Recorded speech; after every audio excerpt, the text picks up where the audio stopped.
Jagananna 2.0 YSR Congress party Jagananna 2.0 అన్న mobile super యాప్ను release కూడా చేస్తూ ఉన్నాం. ఈరోజు ఏం జరుగుతూ ఉంది అని అంటే సోషల్ మీడియాలో మన వాళ్ళు పోస్ట్ చేసిన కంటెంట్ను ఇష్టం వచ్చినట్టుగా డిలీట్ చేసేయడము, డిలీట్ చేసేదానికి ఇష్టం వచ్చినట్టుగా కుట్రలు పన్నడము, ఇవన్నీ జరుగుతూ ఉన్న నేపథ్యంలో మనమే ఒక యాప్ తీసుకొని వచ్చి ఒక ప్లాట్ఫామ్ క్రియేట్ చేస్తూ ఉన్నాం. జగనన్న 2.0 సూపర్ యాప్ను. ఈ యాప్లో ఇందులో ప్రతి కార్యకర్త కూడా నిర్భయంగా తన అభిప్రాయాలను తాను చెప్పొచ్చు. చెప్పడమే కాకుండా పార్టీతో నిత్యం తాను అనుసంధానమై ఉండగలుగుతాడు. సో అదొక మంచి పరిణామం జరుగుతుంది.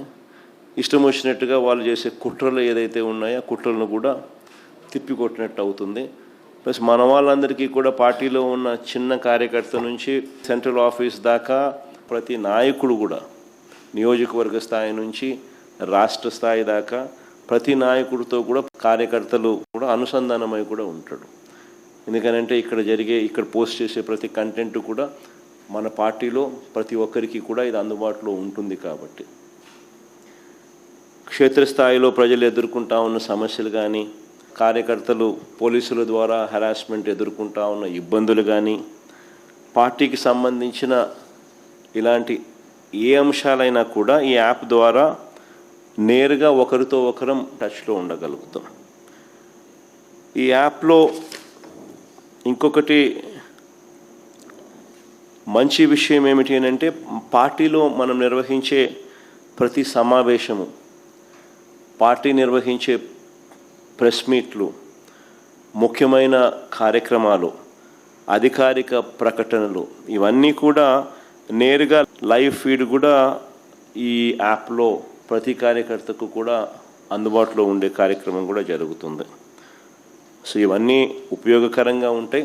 ఫ్యూచర్లో కూడా ఇంకా ఈ యాప్ను ఇంకా కొంత బలపరుస్తూ కార్యకర్తలు ఏదైనా ఇబ్బందులు పడినా కూడా ఇబ్బంది పడ్డ కార్యకర్తకు తోడుగా ఉండే కార్యక్రమం కూడా రాబోయే రోజుల్లో ఈ యాప్ ద్వారా ఉపయోగపడుతుంది. మన డిజిటల్ డైరీ కూడా మన పార్టీకి సంబంధించి ఎవరైనా కూడా ఎక్కడైనా ఈ పోలీస్ హెరాస్మెంట్ వల్ల కానీ ఇంకొకరి హెరాస్మెంట్ వల్ల కానీ నష్టపోయిన ప్రతి కార్యకర్త కూడా డిజిటల్ డైరీలో ఏ రకంగా అయితే తాను నమోదు చేస్తూ ఉన్నాడో ఆ డిజిటల్ డైరీని కూడా దీంట్లోకి అనుసంధానం కూడా చేస్తాం.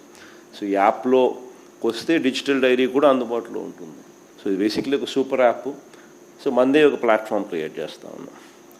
సో ఒకవైపున మనం ఈ మిగతా ప్లాట్ఫామ్స్లో సోషల్ మీడియా పోస్టింగ్స్లో సోషల్ మీడియా వాళ్ళ మీద చర్యలు ఏదైతే తీసుకుంటా ఉన్నారో అవన్నీ కూడా ఆ ప్లాట్ఫామ్స్కి రిప్రజెంట్ చేసి అవి అండూ చేసే కార్యక్రమాలు ఎలాగూ మనం చేస్తూ ఉంటాం.